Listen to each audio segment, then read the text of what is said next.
Selamat pagi Bu semua. Pagi Bu. Terima kasih atas kehadirannya hari ini membantu saya menyelesaikan tugas saya ternyata penyebaran pemahaman budaya positif. Bersyukur juga kepada Allah Subhanahu Wa Taala pada kehadiran ini masih memberi saya kenikmatan kita semua kesehatan dan sebagainya. Salam serta selawat semoga senantiasa tercurahkan dari Nabi Muhammad SAW. Selanjutnya saya perkenankan di sini menyampaikan pemahaman budaya positif yang sudah saya dapatkan dalam pendidikan guru penggerak yang sudah 2 bulan ini saya ikuti. Sudah mau 3 bulan Bapak Ibu. Minggu kemarin saya sudah memasuki loka yang kedua, artinya sudah 2 bulan pendidikan saya. Dan di setiap loka itu kita di sana panen tugas-tugas yang kita buat ketika sebulan pembelajaran. Kurang lebihnya gambarannya seperti itu. Kemudian pagi ini materi saya adalah diseminasi budaya positif. Saya sendiri yang buat, menulis dari Makmurah SS CGP Angkatan 9 SD 1 Hibah Kabupaten Boyolali. Selanjutnya konsep kunci modul budaya positif, ada beberapa poin penting yang dipelajari di sana. Ada poin yang pertama adalah perubahan paradigma belajar, kemudian budaya positif, motivasi perilaku manusia, keyakinan kelas, posisi kontrol restribusi, kebutuhan dasar, segitiga restribusi. Ini sebenarnya dibolak-balik juga nggak apa-apa, tapi biar lebih bagus karena itu sudah menurut dengan modul yang ada. Kemudian kita bahas satu-satu yaitu perubahan paradigma belajar. Paradigma itu adalah cara pandang kita terhadap pendidikan. Jadi paradigma guru-guru dahulu dengan guru-guru sekarang itu haruslah berbeda. Kita tidak bisa menyamakan paradigma kita dengan guru-guru senior yang lampau-lampaunya cara didik, kemudian sekarang teknologi begitu besar itu juga mempengaruhi pola anak-anak dalam belajar. Jadi mau tidak mau kita harus menyesuaikan dengan perkembangan zaman. Karena menurut Bapak pendidikan kita, belajar dewasa itu berpendapat pendidikan itu menuntun. Jadi menuntun kodrat anak. Kodrat anak itu ada 2 itu, kodrat zaman dan kodrat alam. Kodrat alam itu kodrat ketika anak itu dilahirkan di budaya yang seperti apa, budaya Sunda, budaya Jawa, itu akan mempengaruhi anak tersebut dalam pola belajarnya. Kalau kodrat zaman, perkembangan teknologi, terus gaya belajar yang sangat variatif sekarang itu mempengaruhi cara belajar siswa. Jadi mau tidak mau kita sebagai guru juga harus mengikuti perkembangan anak, kita aplikasikan dalam pola pembelajaran kita. Jadi sebagai pendidik yang kompeten, guru harus melakukan perubahan pembelajaran dengan paradigma stimulus respon menjadi teori kontrol. Stimulus respon nanti kita bahas lebih. Paradigma teori kontrol selaras dengan filosofi pendidikan belajar dewasa, yaitu pembelajaran yang berpihak pada murid sehingga akan tercapai murid yang berprofil pelajar Pancasila. Selanjutnya ini teori kontrol atau choice theory. Ini masih terkait dengan pertemuan sebelumnya. Perubahan pembelajaran dengan paradigma stimulus respon menjadi teori kontrol itu kita jelasnya di sini. Kontrol kontrol. Teori kontrol itu bukan berarti kita menguasai atau mengontrol anak didik kita, bukan.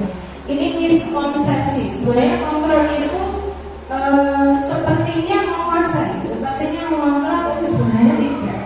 Ini yang kita bahas nanti. Kontrol teori atau choice teori itu diciptakan oleh Dr. William Glasser. Ada 4 poin di sana. Miskonsepsi yang pertama, miskonsepsi. Konsep itu pemahaman. Ini berarti kesalahan pemahaman kita tentang bagaimana kita mengontrol siswa.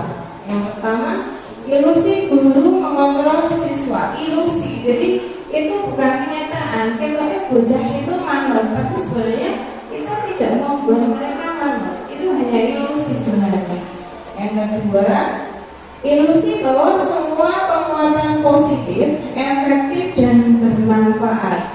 Kita sudah melakukan beberapa cara. Kita efektif, bocah itu ada perubahan. Tapi sebenarnya kalau ditelusur ada perubahan, tapi tidak secara intensif. Jadi mereka berubah itu bukan karena kemauan mereka sendiri, tapi karena campur tangan dari luar, dari gurunya, teman-temannya, seperti itu. Kemudian ilusi bahwa kritik dan membuat orang merasa bersalah dapat menguatkan karakter. Sebenarnya ini sering saya lakukan sih. Semula saya itu berpikir kalau anak itu merasa bersalah dengan gurunya, kalau tidak mereka itu ketika mau berbuat pelanggaran itu jadi pikir, oh aku berarti membuat orang lain susah, membuat orang lain sedih. Tapi ternyata itu setelah belajar kesini apa yang saya terangkan ternyata salah Bapak. Jadi seolah-olah itu berhasil trik saya, tapi sebenarnya tidak. Kemudian ilusi bahwa orang dewasa memiliki hak untuk memaksa, yaitu ilusi.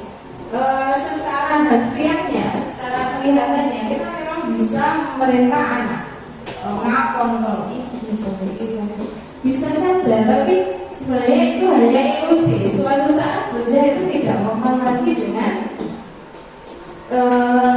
hak paksa kita. Mungkin dipaksa suatu saat tidak mempan.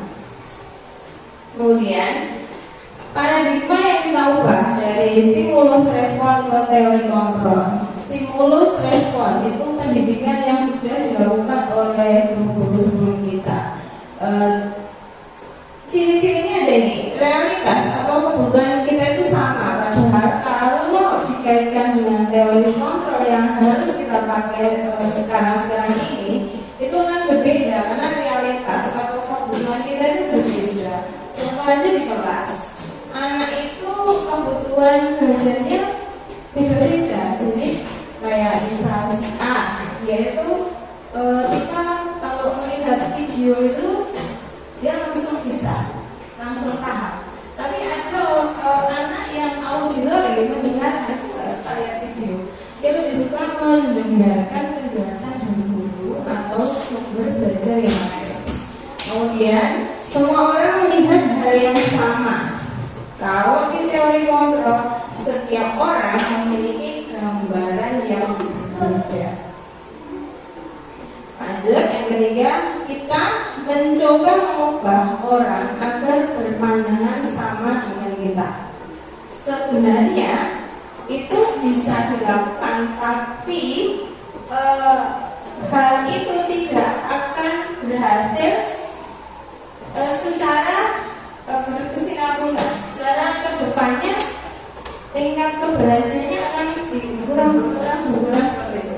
Seharusnya kita berusaha memahami pandangan orang lain tentang dunia. Contoh, 4 tambah 2 hasilnya 6. Satu anak pengen hasilnya 6, kalau tambah 6 kan bisa dengan cara 4 tambah 2. Tapi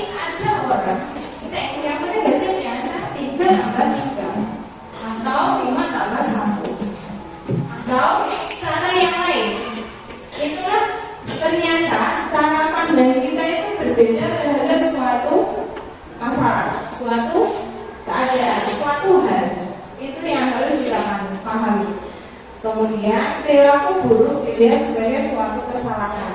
Bocah itu nakal mesti nakal biarin aja. Tapi kalau sekarang itu beda. Nakal itu harus punya perlakuan khusus, tidak ada bocah yang nakal. Adanya adalah murid atau anak yang kurang atau tidak terpenuhi kebutuhan dasarnya. Bisa jadi anak itu jadi neng sekolah jadi koncone, malah koncone suka maksa untuk minta sesuatu ke temannya karena di rumah dia tidak mendapatkan kasih sayang dari kedua orang tuanya atau keluarganya. Jadi dia itu sebenarnya di sekolah pengen cari kasih sayang yang tidak didapatkan di rumah dengan cara yang kurang positif. Kemudian selanjutnya, kalau kata teori kontrol, semua perilaku itu memiliki tujuan. Seperti yang sudah saya sebutkan, bocah atau murid itu kalau mengganggu temannya berarti dia punya kebutuhan, punya tujuan yang harus dia penuhi. Contohnya perhatian dari temannya, perhatian dari gurunya. Bisa jadi karena aku nakal mesti guru itu memperhatikan saya. Dia punya pola seperti itu, makanya dia selalu berbuat seperti itu. Selanjutnya, orang lain bisa mengontrol saya itu cuma ilusi ya. Yang sebenarnya hanya Anda atau kita yang bisa mengontrol diri sendiri. Selanjutnya, saya bisa mengontrol orang lain. Anda tidak bisa mengontrol orang lain. Paksaan atau pemaksaan ada pada saat bukan gagal. Kolaborasi dan konsensus menciptakan pilihan baru. Model berpikir menang atau kalah. Sedangkan kalau di teori kontrol itu ada berpikirnya, model berpikir menang win-win. Contoh kalau misalkan ada anak melakukan pelanggaran misalnya, contoh yang sepele biasanya sholat tidak tepat waktu atau pas sholat gojek, kita bisa aja kasih hukuman, tapi pasti ada yang menang, ada yang kalah. Kita merasa menang, bocah pasti terasa kalah karena nantinya dia akan mematuhi atau menjalankan hukuman yang kita jalankan. Tapi kalau model berpikir teori kontrol itu tidak begitu. Kita harus menang, anak juga harus menang. Kalau kita menang artinya anak itu sadar, oh saya kalah, berarti saya harus berbuat sesuatu yang lebih baik atau memperbaiki kesalahan yang sudah saya lakukan. Kalau saya menang, itu posisi saya.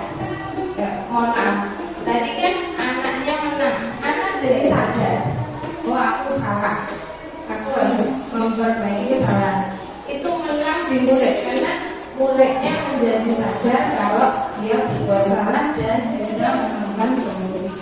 Guru menang karena guru berhasil menimbulkan motivasi intrinsik, motivasi yang berasal dari dalam diri anak itu supaya menyadari kesalahan yang sudah dilakukan dan melakukan perbaikan dari kesalahan yang dilakukan. Selanjutnya, hal kedua atau teori, bukan teori ya, ini topik penting yang dibahas adalah disiplin positif. Disiplin berasal dari kata disiplina yang artinya belajar. Disiplina yang artinya belajar. Disiplin positif merupakan salah satu cara penerapan disiplin yang bertujuan untuk menumbuhkan kesadaran serta memberdayakan peserta didik tanpa imbalan, penghargaan, ancaman atau hukuman.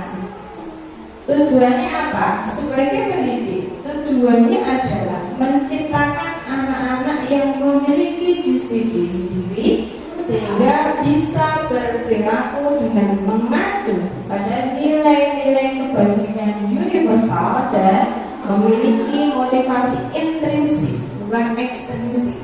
Intrinsik itu motivasi dari dalam diri sendiri, kalau ekstrinsik itu dari luar. kita pelan-pelan. Disiplin positif itu sebenarnya sebuah cara supaya anak itu kalau di sekolah bisa menjaga sikap, menjaga ucapan, sehingga dengan kondisi yang seperti itu akan tercipta lingkungan belajar yang nyaman dan aman. Kalau lingkungan belajar sudah aman, nyaman, mereka akan belajar dengan gampang atau mudah. Ilmu mereka akan berkembang. Tujuannya menciptakan anak yang memiliki disiplin diri, sehingga bisa berperilaku dengan mengacu pada nilai-nilai kebajikan.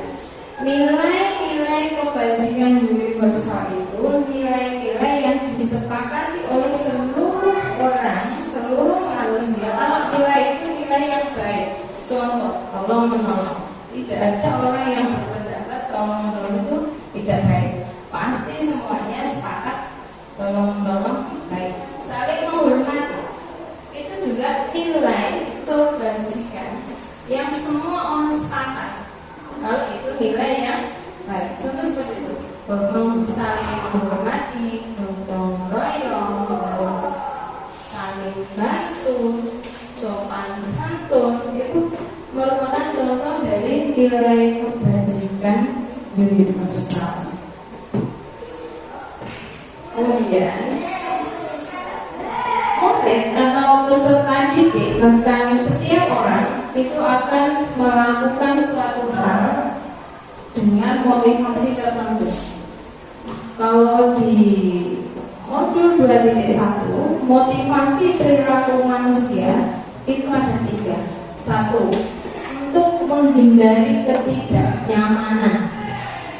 Yang kedua, untuk mendapat imbalan atau penghargaan dari orang lain.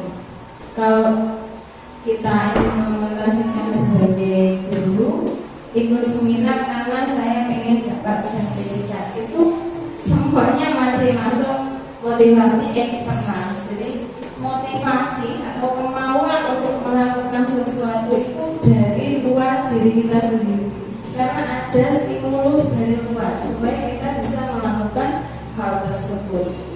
Naik kendaraan untuk mendapatkan imbalan supaya tidak ditilang, motif utamanya itu bisa. Tapi kalau seseorang yang memiliki motivasi untuk menjadi orang yang mereka inginkan dan menghargai diri sendiri dengan nilai-nilai yang mereka percaya, itu akan pakai helm karena kemauan dirinya sendiri. Karena ini sudah untuk keselamatan saya, karena wujud kepatuhan saya, tanggung jawab saya dalam menjaga diri saya. Nah, kalau motivasi yang berasal dari diri sendiri karena sadar bahwa nilai yang mereka percaya itu nilai yang baik, naik motor pakai helm supaya tidak terjadi kecelakaan. Nek kecelakaan berarti tidak sehat. Kalau tidak sehat artinya sakit. Maka orang itu sepakat dengan dirinya sendiri. Oh, kalau saya nggak pakai helm berarti mengancam diri saya. Dia sadar secara dari dalam dirinya.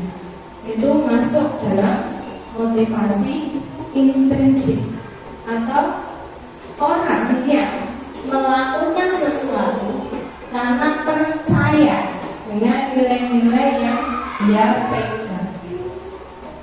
Selanjutnya, berbicara tentang motivasi ekstrinsik dan intrinsik, itu akan berkaitan dengan hukuman, konsekuensi, dan restitusi. Ketiganya ini berbeda, Bapak Ibu, tidak sama. Semua punya tujuan untuk mendisiplinkan siswa, mendisiplinkan murid, tapi ada perbedaan. Kalau hukuman itu bersifat tidak terencana atau secara tiba-tiba, anak datang terlambat, belum ada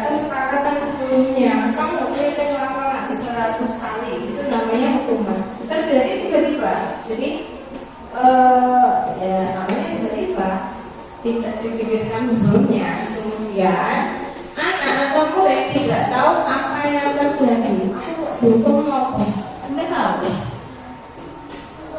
Kemudian maksudnya tidak tahu itu aku akan iya saya paham saya melakukan pelanggaran karena saya datangnya terlambat, tapi saya tidak tahu saya dihukum apa, itu tidak tahu.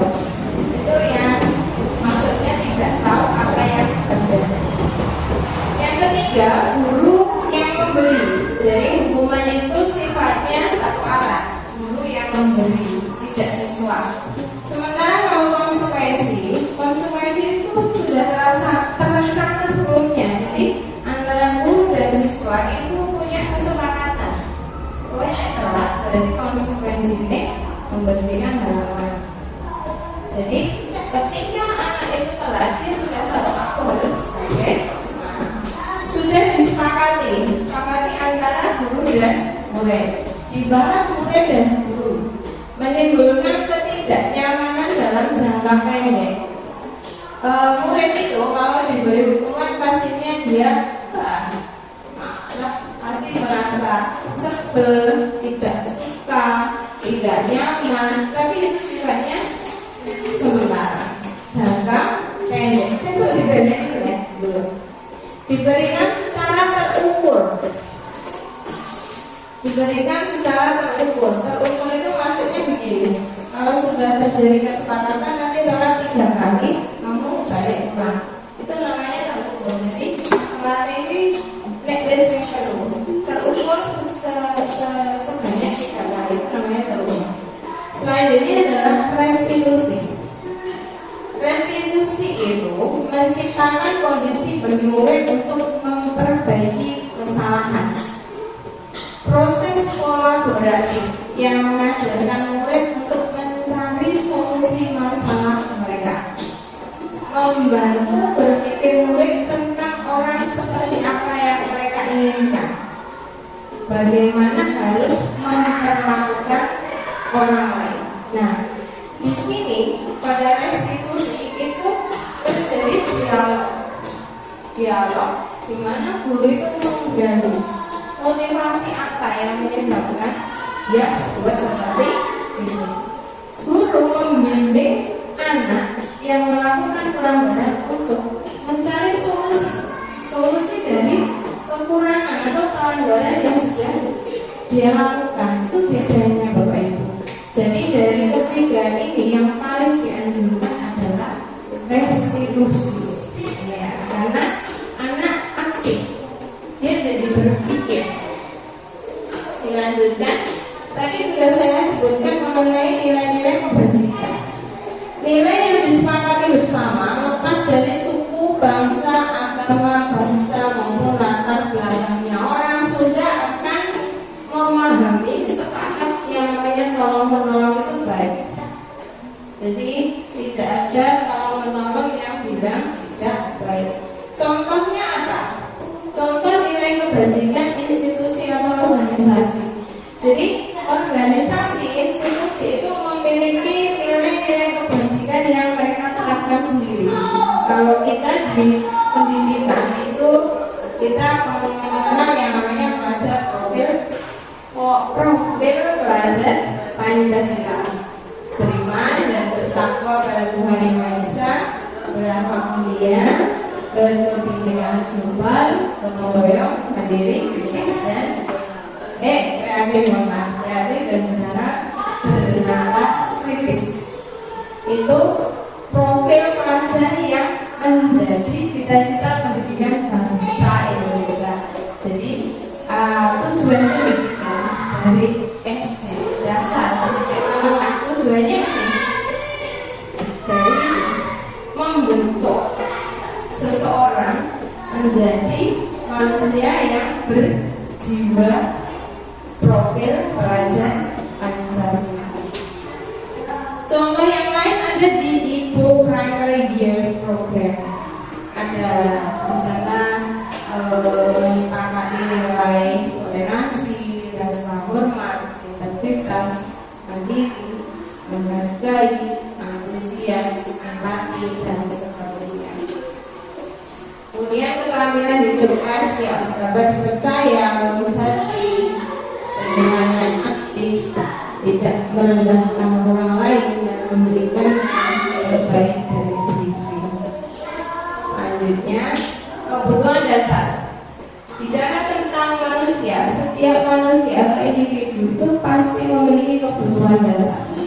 Kebutuhan dasar merupakan kebutuhan wajib yang harus terpenuhi bagi tiap individu. Kebutuhan yang tidak terpenuhi dengan cara yang positif, mereka akan melanggar peraturan atau melakukan sesuatu yang tidak sesuai dengan nilai-nilai kebajikan. Nah, disinilah masalahnya. Ada 5 kebutuhan dasar manusia. Ada 5: bertahan hidup, survival-nya, kasih sayang dan rasa diterima, penguasaan, kebebasan, dan kesenangan. Bertahan hidup ini kebutuhan yang paling dasar sendiri. Bertahan hidup berupa makanan, pakaian, tempat tinggal, keamanan, kesehatan. Itu semuanya basic need. Jadi kebutuhan dasar setiap manusia.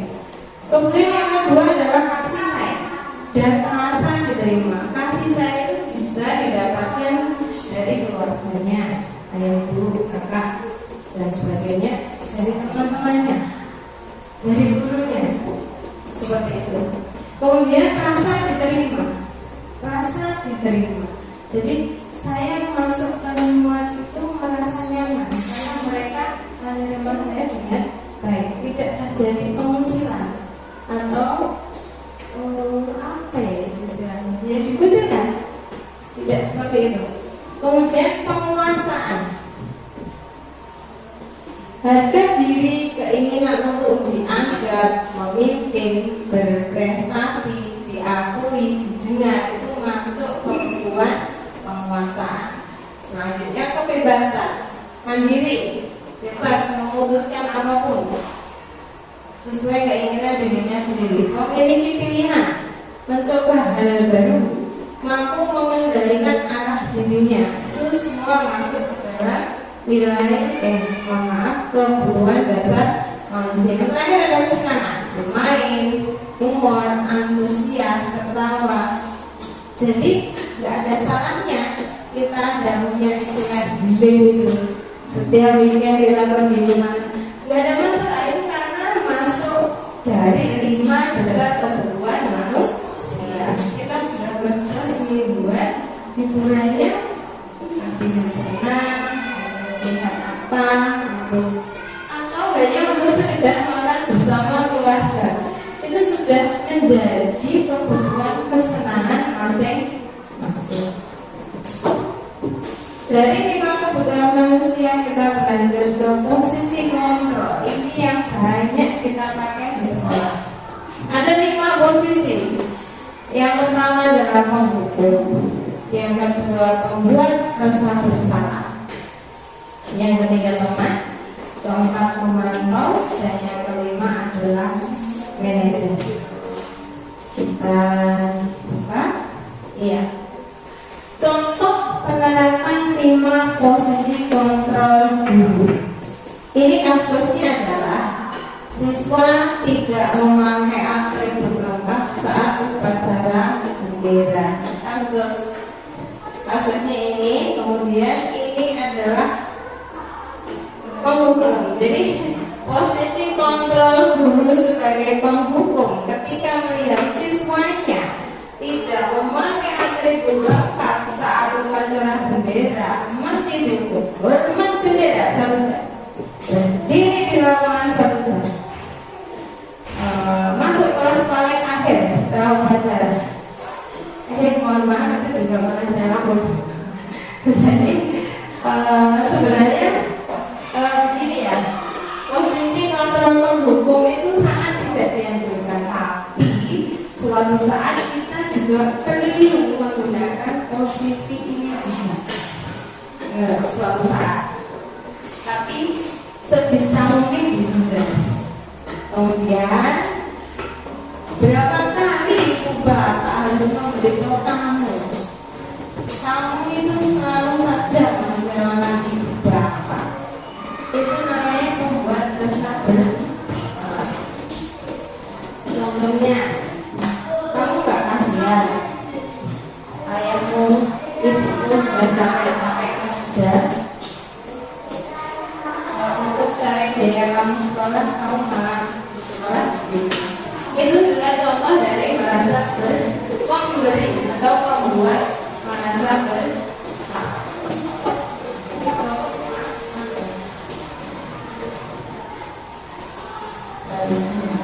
kemudian kalau memposisikan dirinya sebagai teman, itu nanti akan keluar kata-kata seperti ini.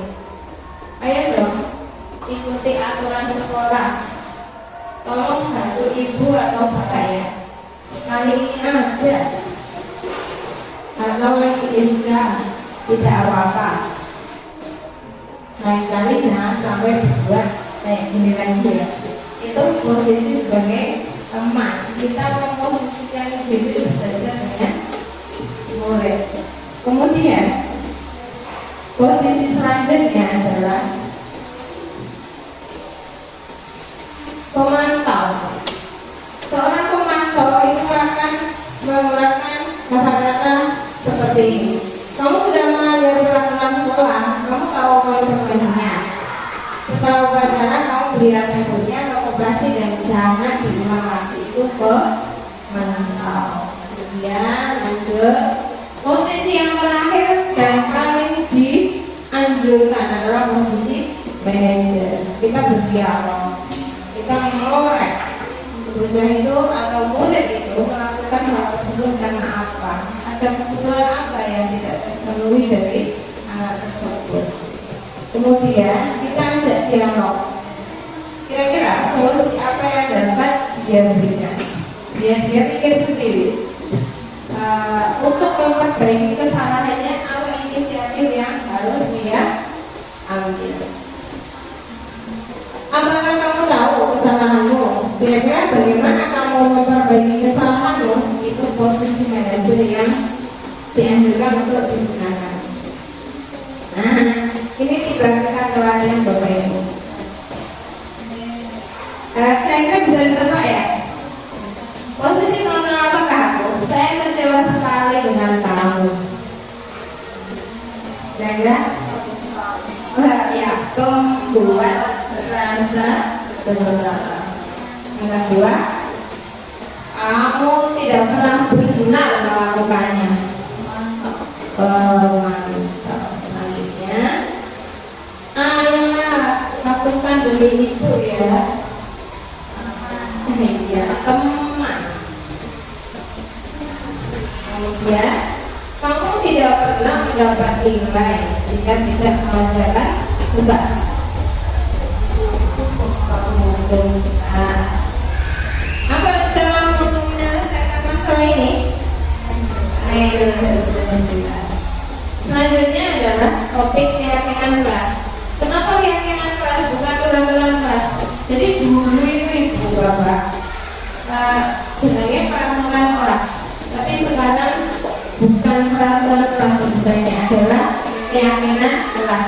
Peraturan itu contoh gampangnya seperti ini: tidak boleh makan saat pelajaran, tidak boleh mengganggu teman, tidak boleh memarahi teman, tidak boleh mencolok teman. Itu namanya semuanya adalah peraturan. Tidak boleh dilarang, tidak boleh dilarang. Itu semua peraturan kelas.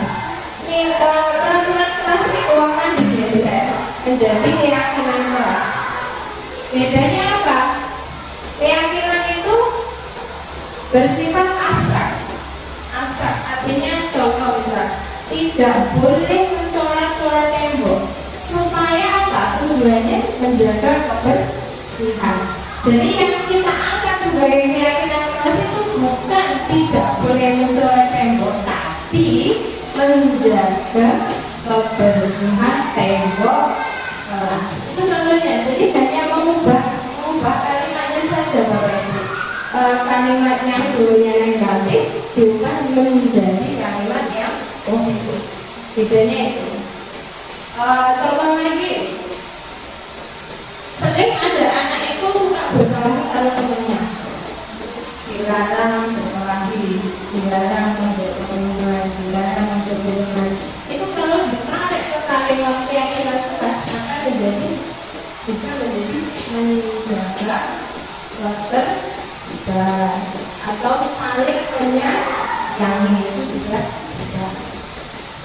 Berupa pernyataan universal, kemudian dibuat dalam pernyataan positif sedikit saja agar mudah diingat sesuai dengan kondisi kelas dan sekolah sehingga mudah diterapkan. Semua warga sekolah atau warga kelas dilibatkan saat membuat keyakinan kelas. Selanjutnya, segitiga restitusi. Segitiga restitusi merupakan langkah untuk memecahkan suatu permasalahan dengan melewati 3 tahapan. Tahapan yang pertama ini yang paling bawah, Bapak Ibu, menstabilkan identitas. Jadi menstabilkan identitas itu maksudnya anak itu kalau berbuat kesalahan dia akan merasa bersalah, merasa malu, merasa bagaimana. Ini kita stabilkan dulu perasaannya.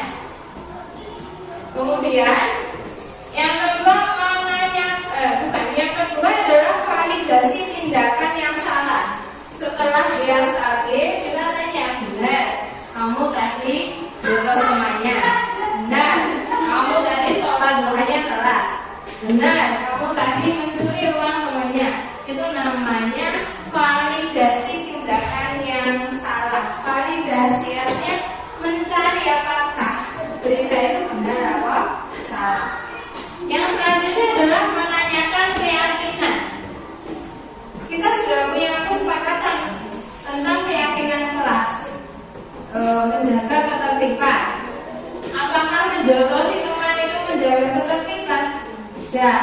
Berarti apa yang akan kamu lakukan? Itu masuk ke dalam menanyakan keyakinan. Selanjutnya, apa itu segitiga restitusi? Merupakan suatu proses dialog yang dijalankan guru atau orang tua agar dapat menghasilkan murid yang mandiri dan bertanggung jawab. Ini contoh kalimat dari menstabilkan identitas. Berdasarkan prinsip bahwa membuat kesalahan adalah bagian dari proses pembelajaran. Kalimatnya apa contohnya? Berbuat salah itu wajar, nak, murid, mas. Tidak ada manusia yang sempurna. Ibu bapak juga pernah melakukan itu.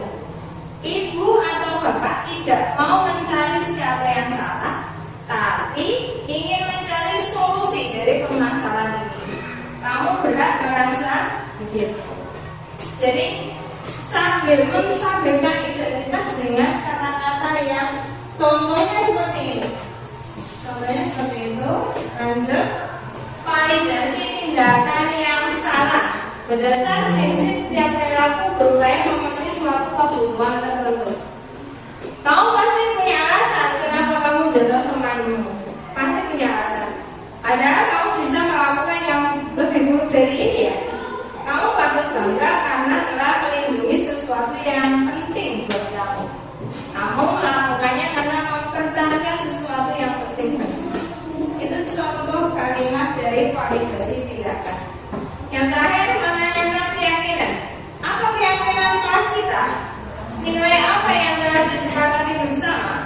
Seperti apa gambaran sebuah kelas yang ideal menurut kamu? Kamu ingin menjadi orang seperti apa? Itu contoh dari menanyakan keyakinan. Ini video saya. Ini cuma apa ya? Karena bentuknya PDF jadi nggak bisa. Saya cantumkan linknya juga di situ. Itu video sudah saya upload di akun YouTube saya sebagai tugas untuk demonstrasi kontekstual. Pemenuhan tugas dalam maksud 1.4. Alhamdulillah Bapak Ibu, pemaparan materi dari saya sudah selesai. Sekiranya ada pertanyaan yang perlu disampaikan.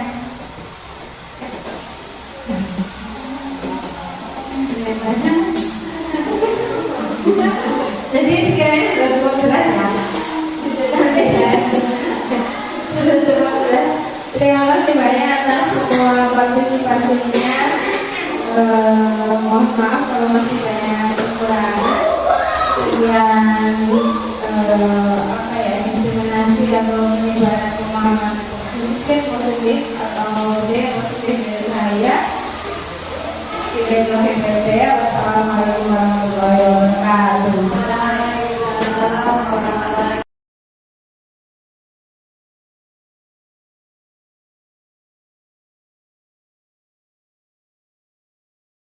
Waalaikumsalam warahmatullahi wabarakatuh. Bagaimana? Apa kabarnya hari ini? Baik. Baik. Hari ini hari pertama kita masuk setelah libur semester. Libur semester ada yang liburan ke mana? Ke piknik-piknik ada nggak? Ada yang piknik? Kau piknik kenapa nih? Kamu piknik nggak? Insya Allah. Insya Allah. Insya Allah. Nah, kamu piknik nggak? Nah, setelah lama liburan kita masuk ke kelas.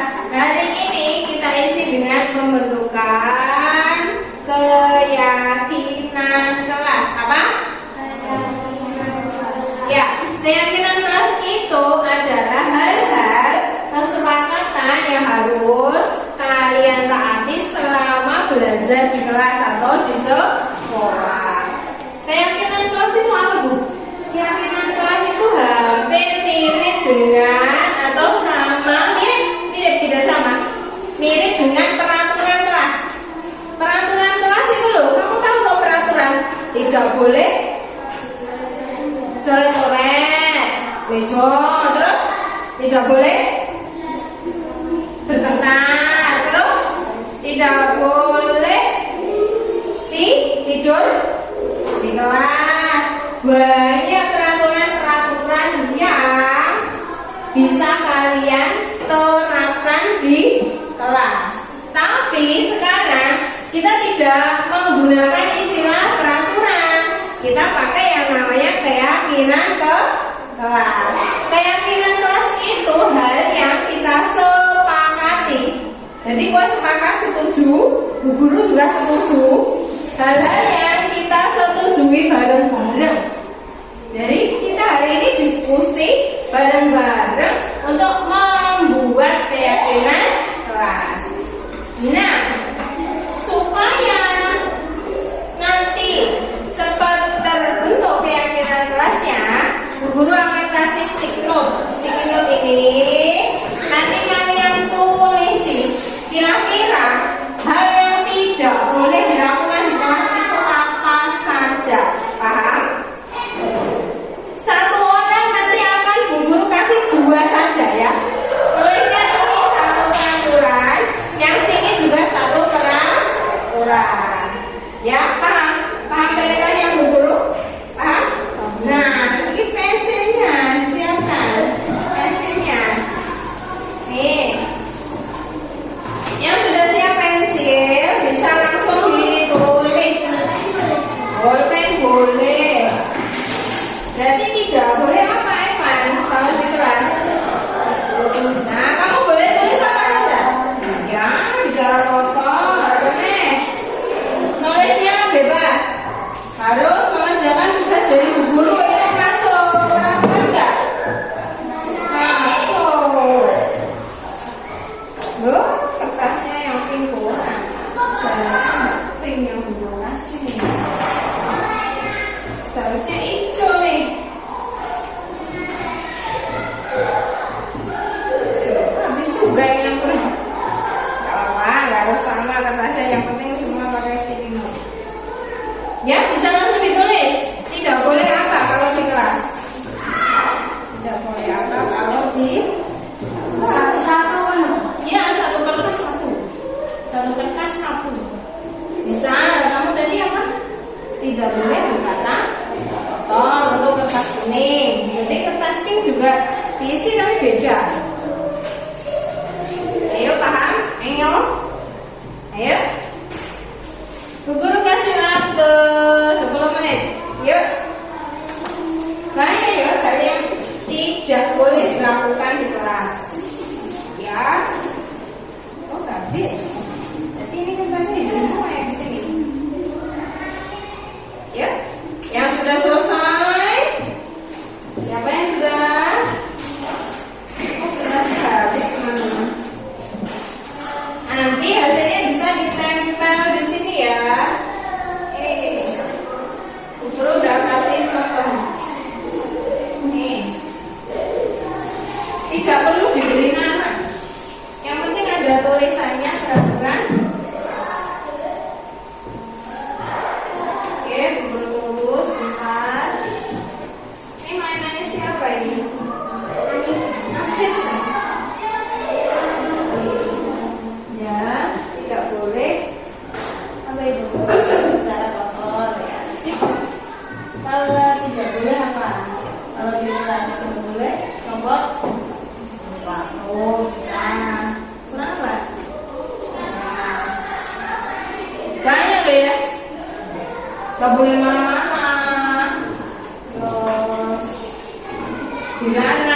Enggak.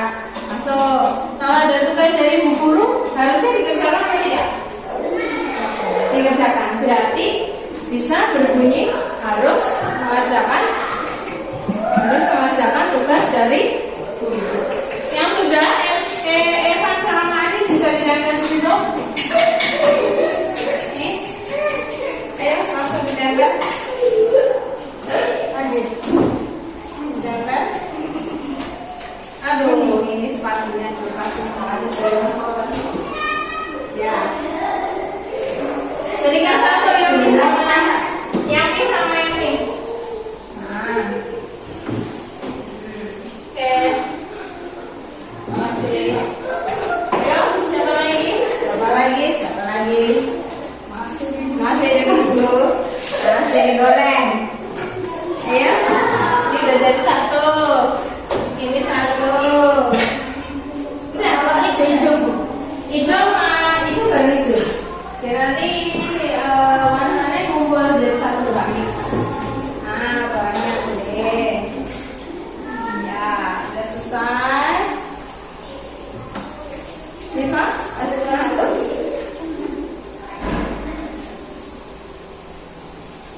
Oh, dilarang tentu gitu mas misalkan. Boleh loh. Coba lewat tentu sepatunya dua bukan kan? Bahaya. Ya, itu juga bisa. Udah selesai semua? Oke, sudah selesai. Bu Guru baca satu-satu. Sebelum yang di situ Bu Guru tulis ini, Bu Guru mau baca dulu. Ini judulnya Bu Guru tulis dulu. Ke apa tadi keyakinan kelas. Kelas berapa ya? 4.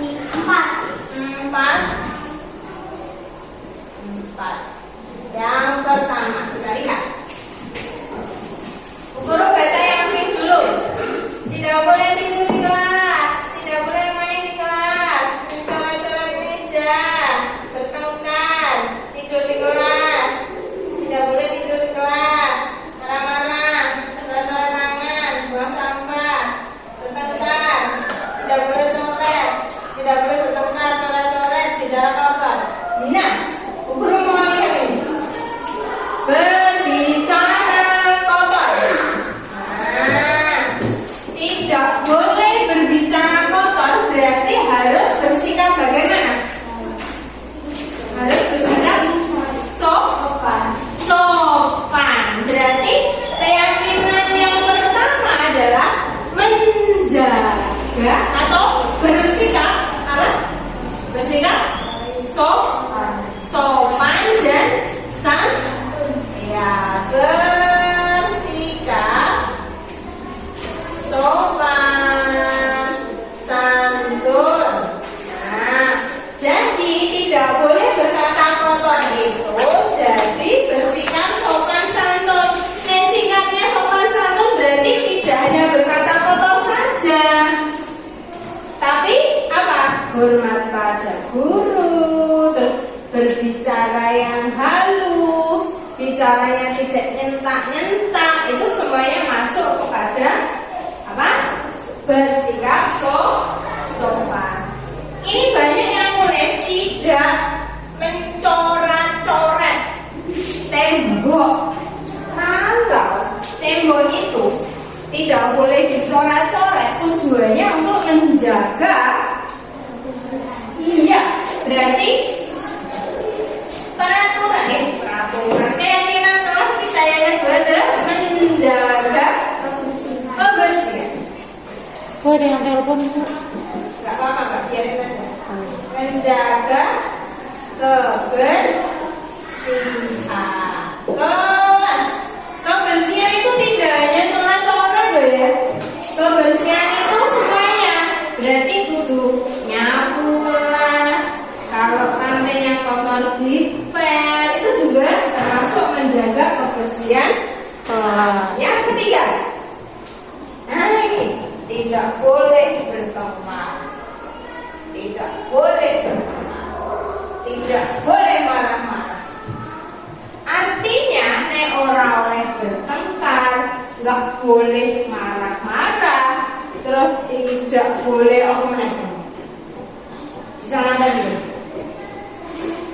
Berarti kita harus menjaga apa? Kerukunan, menjaga kerukunan.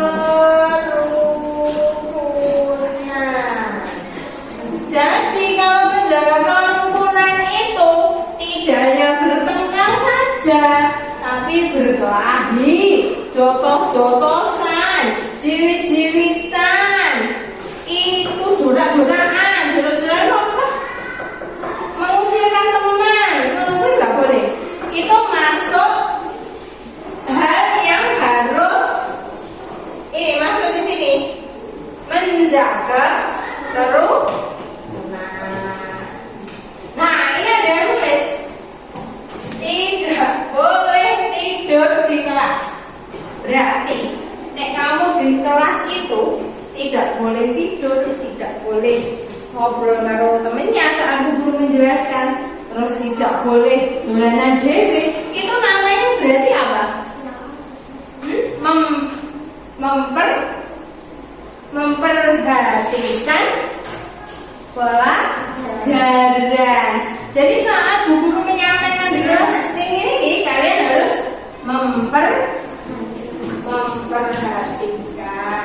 memperhatikan berarti tetap apa? Fokus dalam belajar di mana? Di kelas. Oke, ini sudah bersikap sopan, jaga kebersihan, kerukunan, belajar di kelas. Nah, sekarang kalian kalau di sekolah itu menjaga kebersihan kelasnya itu piket apa tidak? Piket. Kalau piket itu sendiri apa bareng-bareng? Bareng-bareng. Kalau bareng-bareng berarti melakukannya secara bersama-sama. Artinya melakukan sesuatu dengan bersama-sama namanya kerja sama. Selain kerja sama misalkan kita tiap Jumat di sekolah, ayo kita bersih-bersih halaman, ayo kita bareng-bareng membersihkan kelas. Itu namanya bareng-bareng.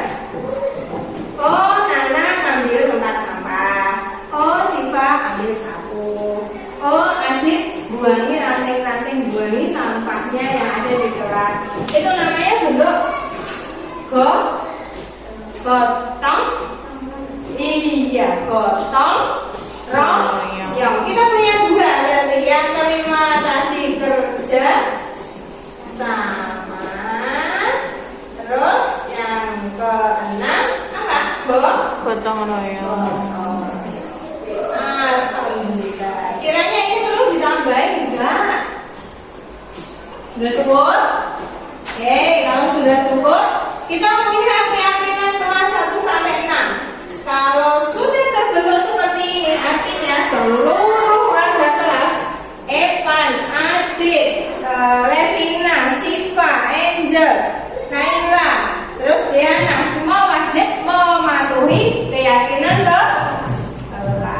Oke, sudah cukup ya untuk hari ini ya. Terima kasih atas kerjasamanya. Sampai jumpa besok. Wassalamualaikum warahmatullahi wabarakatuh. Waalaikumsalam warahmatullahi wabarakatuh. Oke.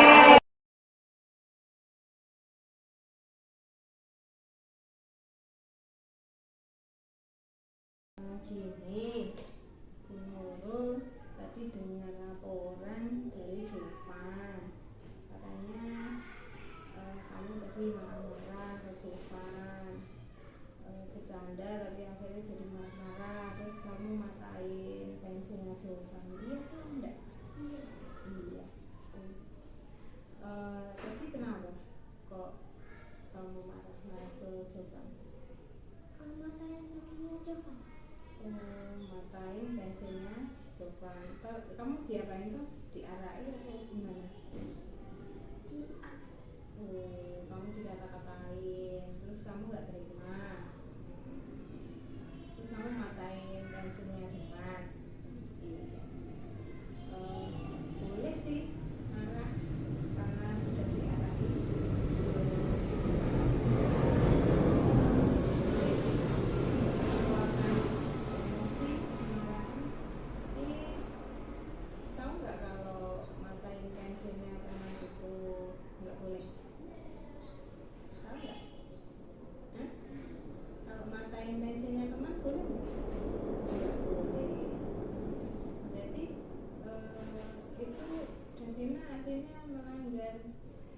melakukan hal yang baik atau tidak?